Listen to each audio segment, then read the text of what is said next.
নিয়ন্ত্রণ হারিয়ে রাস্তার পাশে উল্টে গেল বরযাত্রী বোঝাই বেসরকারি বাস। এই ঘটনায় গুরুতর আহত বেশ কয়েকজন।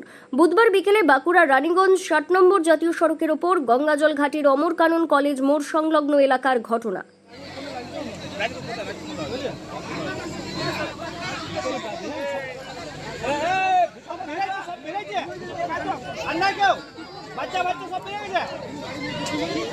Dolphin school of hotel management সাধ্যের মধ্যে কোর্স করিয়ে নিজস্ব ম্যান পাওয়ার সাপ্লাই লাইসেন্স দ্বারা স্টুডেন্টদের দেশে ও বিদেশে চাকরি দেবার সেরা ঠিকানা হরিণঘাটা নদিয়া।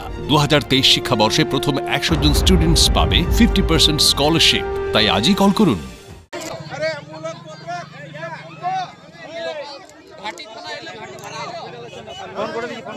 সামনে হসপিটাল আছে,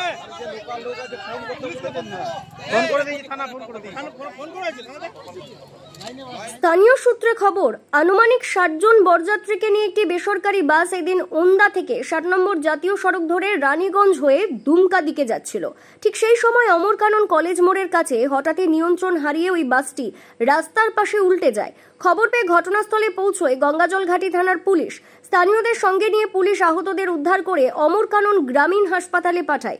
সেখানেই বর্তমানে আহতরা চিকিৎসাধীন আছেন বলে জানা গেছে। আমি কিছু বুঝতে পারিনি, আমি বরযাত্রী ছিলাম, বাসে চেপেছিলাম, বাসের ভিতরে দিয়ে কি হয়েছে জানিনি, বাস উঠে গেছে, দিয়ে ভাঙাভাঙি করে বার করলে আমি বেরিয়ে ছিলাম। আমরা ওনার বাসে সামান করতে আসছিলাম ঝাড়খণ্ড। বরযাত্রী 60-65 জন।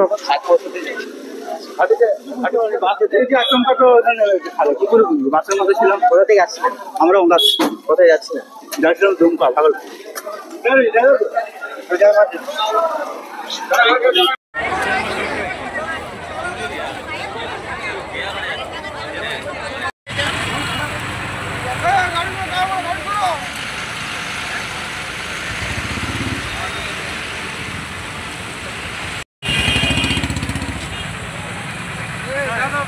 কখন হলে এটা?